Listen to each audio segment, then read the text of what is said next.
여호와여, 어찌하여 멀리 서시며 어찌하여 환난 때에 숨으시나이까?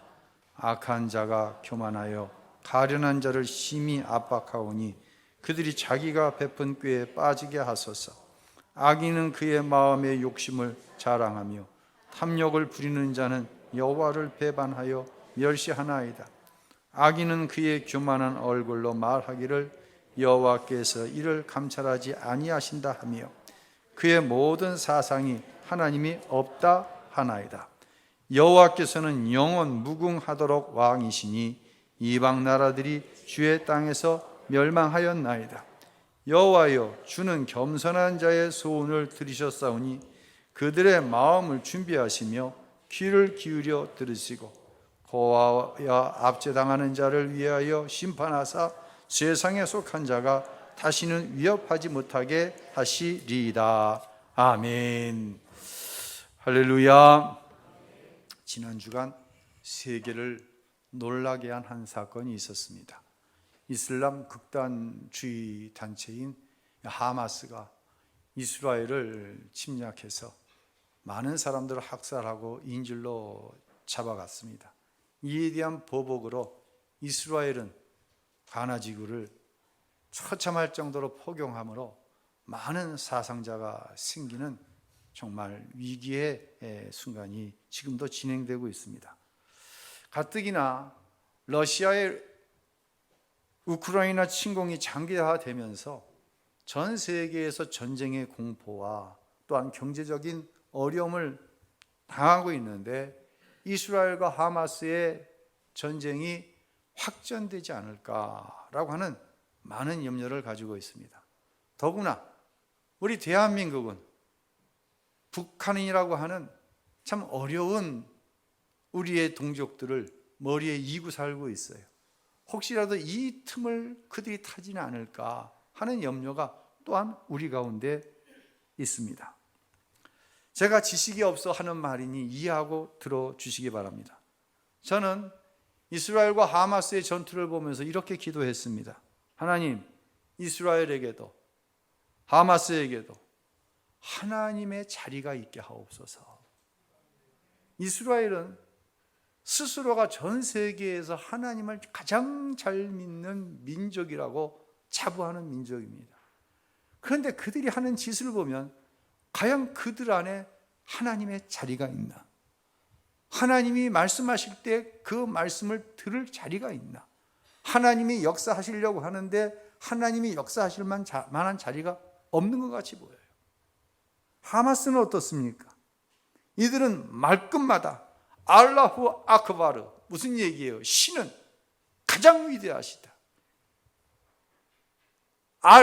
우리는 알 할 때 I라고 얘기하지만 영어 표현은 L입니다.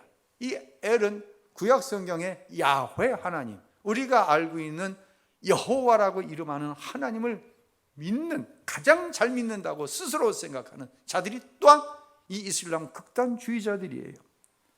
과연 그들 안에 하나님의 자리가 있는가? 하나님, 이스라엘 안에도 하마스 안에도 하나님의 자리가 있게 하여 주옵소서. 오늘 설교의 주제는 이제 앞부분은 다윗이 당한 환난 가운데 올려드린 기도가 나오고요. 후 뒤편에는 그런 가운데서도 하나님께 영광을 올려드리는 다윗의 신앙이 나옵니다. 우리 1절 읽고 말씀을 계속합니다. 여호와여, 어찌하여 멀리 서시며 어찌하여 환난 때에 숨으시나이까? 다윗은 지금 하나님이 숨어 계신 것처럼 보여요. 이 말은 무슨 의미입니까?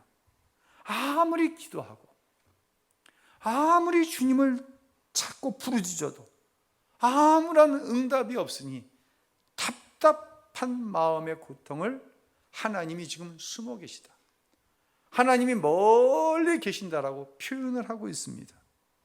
누구든지 이런 경험을 합니다. 여러분 가운데는 도대체 하나님이 분명히 계시다는 사실은 내가 믿는데 하나님이 숨어 계신 것 같아요. 하나님이 나와 함께 하시지 않고 너무 멀리 떨어져 계신 것 같아요. 이런 마음을 품고 예배에 참여하신 분들이 많이 계실 것입니다. 우리가 이 환난을 이야기할 때 먼저 알아야 될 게 있어요. 그것은 우린 현재라는 시간을 살아갑니다. 예수님께서 재림하실 줄로 믿으시길 바랍니다. 우리는 이 현재라는 시간과 예수님의 재림 사이를 살아가는 거예요. 그런데 이 공간 속에 누가 왕노릇을 하고 있냐면 바로 악한 원수 마귀가 왕노릇을 하는 거예요. 하나님께서 창조하신 이 세계의 모든 질서를 왜곡시켜 놓은 거예요. 바로 이 상태가 환난의 때예요. 그래서요, 믿음의 사람인 다윗이 보기에도 자신이 환난을 당할 때 하나님께서 숨어 계신 것처럼 응답을 하지 않은 것에 대해 답답함을 지금 토로하고 있는 거예요. 그런데 여기서 한 가지 또 짚고 넘어가는 것은, 숨어 있는 것은 내가 눈으로 볼 수 없지만 계신 거예요, 안 계신 거예요? 계신 거예요. 숨어 계시다라고 하는 거예요. 어느 때까지 숨어 있어요? 정해진 때까지 숨어 있는 거예요. 우리 술래잡기 해봤잖아요. 술래잡기, 술래가 끌렸어요. 그러면 숨어있던 친구들이 다 나오는 거예요. 그래서요, 우리는 이 땅에 살면서 마치 이스라엘 백성이 40년 동안 광야에서 훈련받았던 것처럼 훈련을 잘 받아야 돼요. 정해진 때라고 말씀을 드렸어요. 환난의 때는 정해진 때예요. 이 정해진 때는 바로 하나님께서 저와 여러분을 믿음으로 훈련시키는 때예요. 이번 아시안 게임이 이제 끝났는데요. 여러분은 아시안 게임에서 어떤 종목, 어떤 선수가 가장 감동을 주었나요? 어떤 종목에 가장 감동을 받으셨나요? 일부 예배 때도 물어봤더니 우리 안수 집사님 말씀하신 것처럼 다 그렇게 얘기를 하더라고요. 저도 그랬어요. 중국과 결승전을 했잖아요. 1세트를 앞서갔어요. 그러니 갑자기 안세영 선수가 오른쪽 무릎 통증을 호소하는 거예요. 사진 한번 보여주세요. 그렇게 지금 오른쪽 다리에 잔뜩 테이핑을 하고 나왔는데 아파하는 거예요. 야, 얼마나 잘하는지. 상대방이 저기에 못 뛰어가. 그럼 어떻게 해? 슬라이딩을 해가지고 그걸 셔틀콕을 넘겨버리더라고. 근데 저 이후로 그걸 못하는 거예요. 그래서 결국은 잠깐 시간을 얻어서 저 테이핑 위에 압박 붕대를 하고 나와 마지막 세트까지 뛰는데 정말 마음이 짠하더라고요. 그래서 결국은 금메달을 목여걸었어요. 상대방인 중국 선수도 어떻게 넘겨도 다 받아 넘기니까 지쳐버린 거예요. 나중에는 발걸음 자체를 옮기지를 못하더라고요. 그렇게 최선을 다하는 모습이 너무너무 아름다워 보였습니다. 이제 안세영 선수가 경기가 마치고 병원을 갔는데 이런 진단이 나온 거예요. 무릎 연골에 있는 그 근육이 어떻게 됐어요? 찢어져 버린 거예요. 무릎 심줄이 찢어진 거예요. 그런 상태에서 최선을 다해 경기를 했다는 사실로 인해서 우리는 더 안타까움도 있지만 감동을 받는 거예요. 여러분, 운동선수가 훈련을 할 때 훈련의 목적은 절대로 다치거나 죽는 게 아니에요. 이번에 손흥민 선수가 튀니지전과 베트남전을 뛰기 위해서 영국에서 날아왔어요. 토트넘의 감독이 한국 대표팀 감독에게 이런 부탁을 했대요. 무슨 부탁? 관리 잘 부탁한다고. 그러니까 감독의 관심은 경기를 하다가 부상당하면 안 되는 거예요. 신병훈련소에 들어갔습니다. 훈련을 강하게 시키고 강하게 받습니다. 자대를 가도 훈련을 받습니다. 훈련의 목적은요, 절대로 죽는 게 아니에요. 다치는 게 아니에요. 그런데 말입니다, 혹독한 훈련이 피 흘림의 전쟁 가운데, 특별히 이 땅의 질서를 왜곡시키는 악한 원수 마귀와 전쟁을 벌일 때 철저한 훈련만이 이 전투에서 승리할 수 있게 되는 줄로 믿으시기를 바랍니다. 그래서 우리는 믿음의 훈련을 받는 거예요. 기도 훈련을 받습니다. 제자 훈련을 받습니다. 예배 훈련을 받습니다. 영성 훈련을 받습니다. 사명을 다하는 훈련을 받습니다. 다시 말씀드립니다. 훈련을 잘 받아야 돼요. 그러지 않으면 영적인 전투 가운데 결코 살아날 수가 없는 거예요. 일단 전투가 벌어지면, 일단 싸움이 벌어지면 네가 죽든지 내가 죽든지예요. 네가 항복을 하든지 내가 항복을 하든지예요. 사랑하는 성도 여러분, 우리는 항복하면 안 돼요. 그러기 위해서는 훈련을 잘 받아야 돼요. 자, 우리가 누구든지 이 환난을 당하는데요, 예수 믿는 사람도 환난을 받고 예수 안 믿는 사람도 환난 받아요. 그런데 예수 안 믿는 사람이 환난을 접하는 태도와 예수를 믿는 하나님의 자리가 있는 저와 여러분이 환난을 대하는 태도가 달라요. 성경은 두 가지로 말씀을 합니다. 먼저 고린도전서 10장 13절 읽겠습니다. 사람이 감당할 시험 밖에는 너희가 당한 것이 없나니 오직 하나님은 미쁘사 너희가 감당하지 못할 시험 당함을 허락하지 아니하시고 시험 당할 즈음에 또한 피할 길을 내사 너희로 능히 감당하게 하시느니라. 아멘. 그 시험과 그 환난이 악한 원수 마귀로부터 오는 것인지, 아니면 하나님께서 우리의 믿음을 테스트 시험하시기 위해서 환난을 주시든지, 뭐 할 시험밖에는 안 주신다? 감당할 시험밖에는 안 주신다는 얘기예요. 마귀가 우리에게 환난을 줄 때 우리가 감당하지 못할 환난이라고 한다면 하나님께서 마귀가 그 시험을 주는 것을 허락하지 않는다는 얘기예요. 거기까지다. 너 마귀야. 거기까지야. 두 번째는 뭐예요? 너희로 능히 못하게 하신다? 감당하게 하신다. 할렐루야. 우리에게 환난이 주어질 때 감당할 수 없는 것 같지만 하나님께서 감당할 힘을 주시는 줄로 믿으시기를 바랍니다. 두 번째 말씀은 갈라디아서 6장 9절입니다. 읽습니다. 우리가 선을 행하되 낙심하지 말지니 포기하지 아니하면 때가 이름에 거두리라. 환난을 당할 때 제일 조심해야 하는 것은 절망하지 않는 거예요. 지난주 심야, 지난주 오후 제자 양육 때 그런 말씀을 드렸어요. 요셉이 많은 어려움 당했잖아요. 형들에 의해서 팔림을 받았어요. 얼마나 미웠을까요? 얼마나 그 형들이 저주스러웠을까요? 팔려간 보디발이라고 하는 고관의 집에서 최선을 다했어요. 그런데 그 부인이 요셉을 유혹할 때 요셉은 하나님을 두려워함으로 그 유혹을 이겼어요. 그랬더니 주어진 게 감옥이었어요. 얼마나 원망스러웠을까요? 얼마나 절망스러웠을까요? 그러나 요셉은 단 한 번도 절망했다는 얘기가 나오질 않아요. 무엇이 문제예요? 내 삶에, 내 현실에 현재 당하고 있는 하나님이 숨어 계셔서 해결하시지 않는 것 같은 환난이 우리의 삶에 존재해요. 저에게도 존재하고 여러분에게도 존재해요. 이때 우리가 절대로 하지 말아야 될 일, 절망하는 거예요. 포기하지 않는 거예요. 그러기 위해서 해야 할 것이 지난 이틀 전 금요 심야 부흥회 때 말씀드린 간구를 해야 되는 거예요. 기도하되 간구해야 하는 거예요. 이 시간 다 말씀드릴 수는 없어요. 꼭 유튜브에 들어가서 지난 금요일 간구에 대한 설교를 꼭 듣고 적용할 수 있으면 좋겠어요. 자, 이제 하나님의 자리로 한번 넘어가 볼게요. 저와 여러분은 하나님의 사람인 줄로 믿습니다. 하나님의 사람에게는 하나님께서 일하시는 하나님의 자리가 있어요.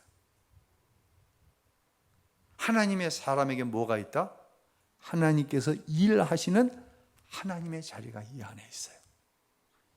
역설적으로 오늘 본문 4절을 가지고 설명을 드려볼게요. 자, 4절 다 같이 읽습니다. 아기는 그의 교만한 얼굴로 말하기를 여호와께서 이를 감찰하지 아니하신다 하며 그의 모든 사상에 하나님이 없다 하나이다. 그대로 두세요. 악인은 어떤 존재이냐면 그의 사상에 누가 없다?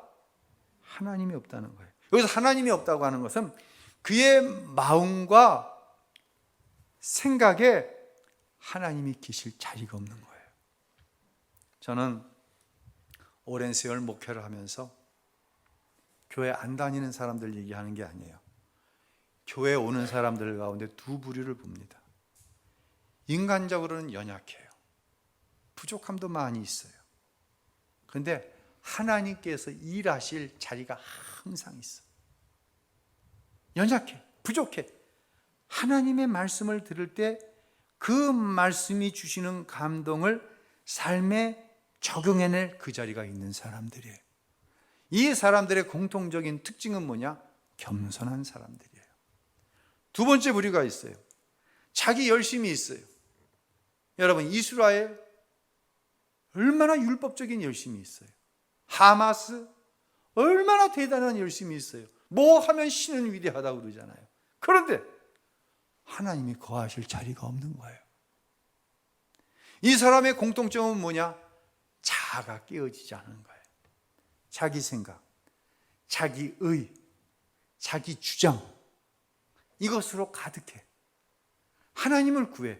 하나님 나와 함께 하시죠. 하나님 내 안에 계시죠. 하나님 역사해 주세요. 그런데 이 자기의 깨어지지 않은 자아로 인해서 하나님이 일하실 수가 없는 거예요. 이런 사람을 가리켜서 본문은 하나님의 자리가 없는 사람이라고 말씀하고 있는 거예요. 우리는 윤리적으로 도덕적으로 악을 행하는 사람을 악인이라고 이야기하지만 하나님은 분명히 말씀하시는 거예요. 하나님의 자리가 없는 사람이 악인이라는 거예요. 자, 하나님의 자리가 있는 사람은 항상 인생의 전반부와 인생의 후반부가 틀려요. 하루를 살아도 하루의 전반부와 하루의 후반부가 달라요. 다윗은 시편에서 먼저 하나님이 계시지 않은 것 같다고, 하나님이 왜 이렇게 나를 멀리하고 계시냐고, 왜 악인이 이렇게 잘 되고 의인은 그 악인들에 의해서, 하나님의 자리가 없는 사람들에 의해서 고난을 당해야 하냐고 하나님 앞에 탄원하고 있어요. 그러나 후반부에 가서 완전히 다른 고백을 하는 거예요. 16절과 17절 읽겠습니다. 여호와께서는 영원 무궁하도록 왕이시니 주의 땅에서 멸망하였나이다. 여호와여, 주는 겸손한 자의 소원을 들으셨사오니 그들의 마음을 준비하시며 귀를 기울여 들으시고, 뭐라고 얘기하는 거예요? 겸손한 자의 소원을 들으셨다는 거예요. 자아가 깨져서 오직 내 안에 예수 그리스도께서 사시는 것을 기뻐하는 자의 소원을 하나님이 들으신다는 거예요.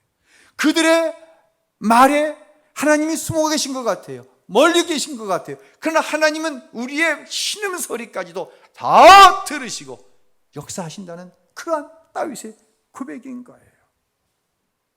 오늘 이 자리에 오래간만에 우리 청소년부가 함께 예배하고 있습니다. 우리 청소년들이 좀 이해할 만한 한 장로님의 간증을 통해서 오늘 주신 말씀을 한번 적용해 보도록 하겠습니다. 사업을 하시는 김상훈이라고 하시는 장로님의 간증이에요. 어느 날 기도 시간에 하나님이 이런 감동을 주시는 거예요. 김 장로야, 사업하느라고 힘들지. 그런데 이제부터는 세상 방법 버리고 오직 하나님의 방법으로만 사업을 하면 어떻겠냐. 장로님이 이 감동에 순종을 하셨어요. 네, 하나님, 세상 방법 버리고 하나님의 방법으로만 사업하겠습니다. 흥했을까요? 망했을까요? 현민아, 하나님의 방법으로만 사업했더니 성공했겠냐 망했겠냐? 세상 방법 안 쓰고 망했어? 띵동댕 맞았어.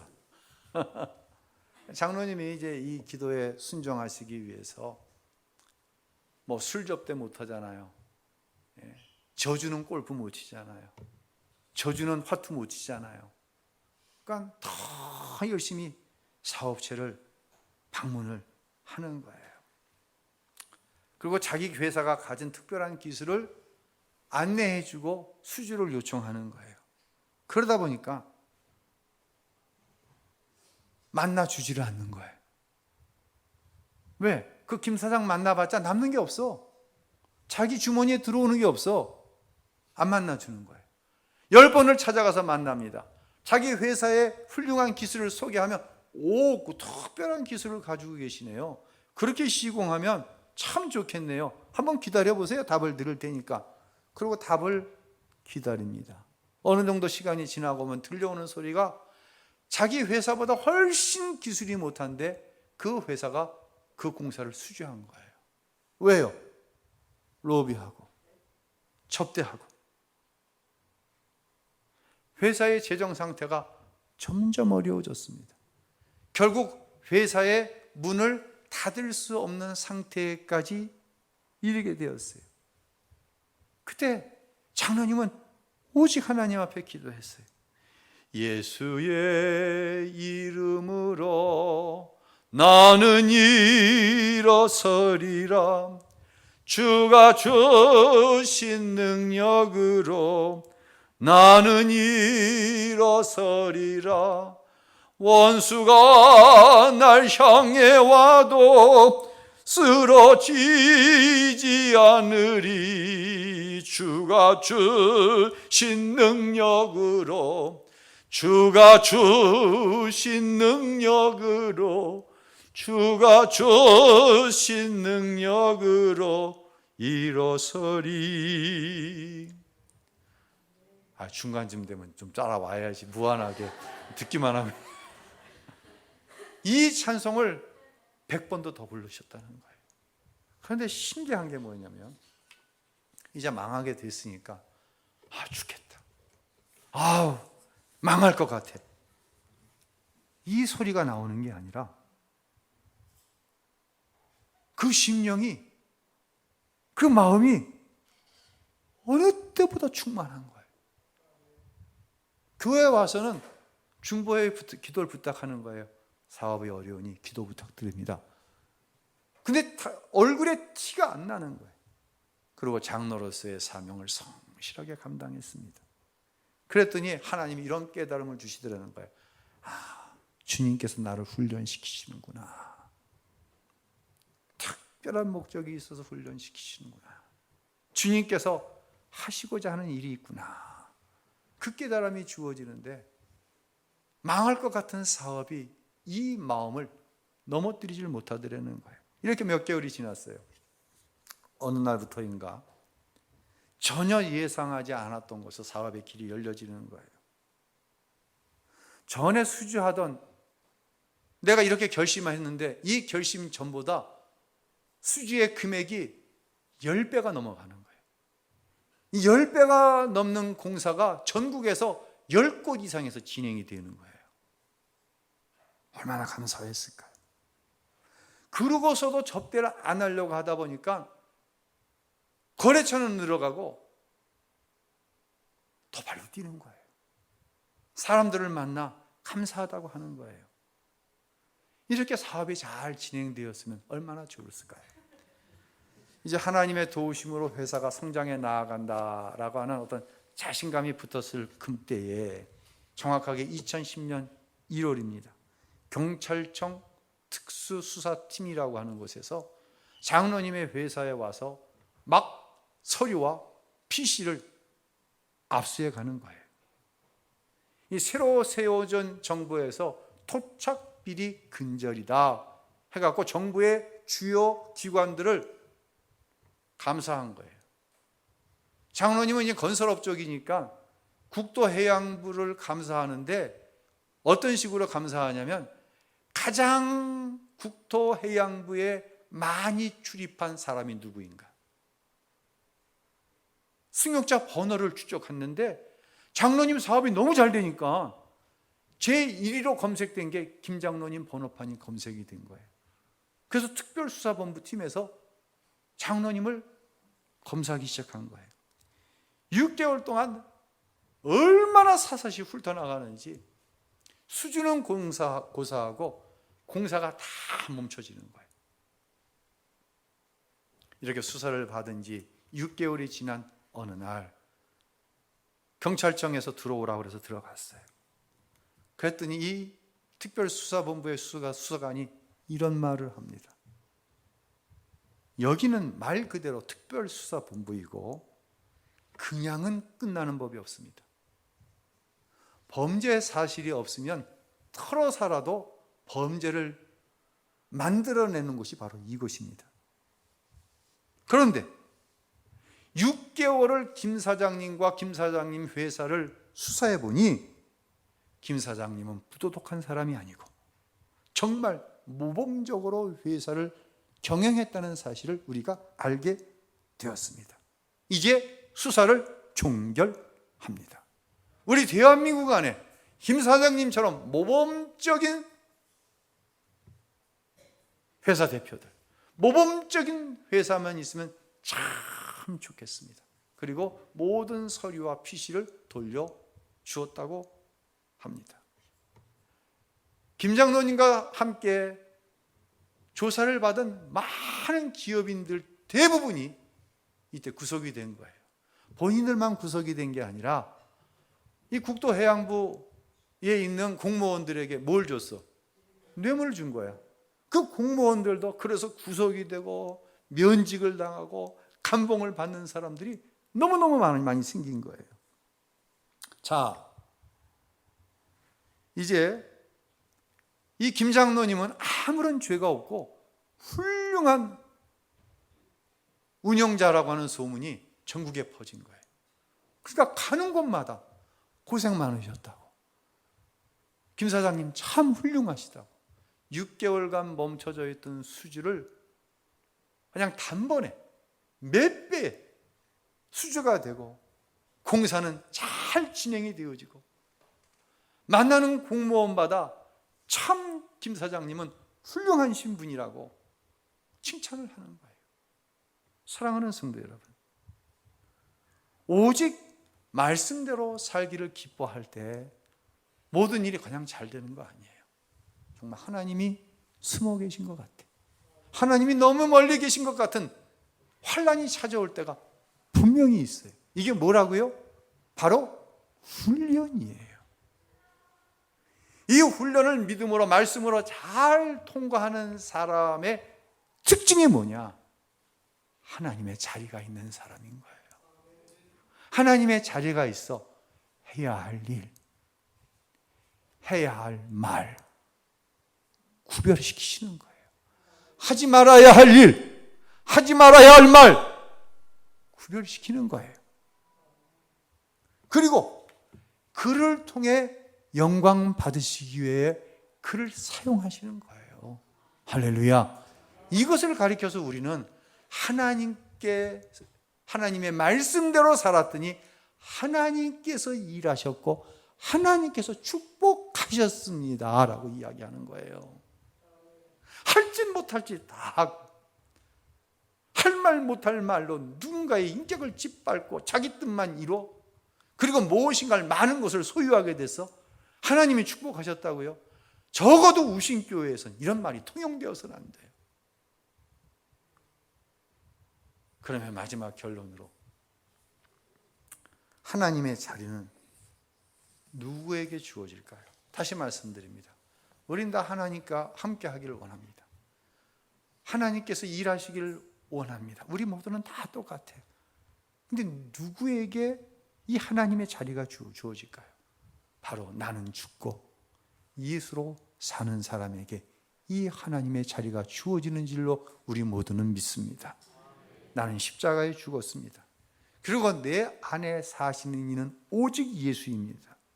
그때 다시 말씀드립니다. 그때 하나님은 나를 통해 영광 받으시기 위하여 구별된 축복을 주신다는 거예요. 이것이 바로 옥토에 심어진 씨가 100배, 60배, 30배의 결실을 맺는 것처럼 마귀가 왜곡시켜나 하나님 말씀으로는 흥할 수가 없어. 우리 현민이가 얘기한 대로 죽을 수밖에 없어. 망할 수밖에 없어. 이런 상황 속에서 하나님은 여러분을 흥하게 하심으로 영광 받으신다는 이야기예요.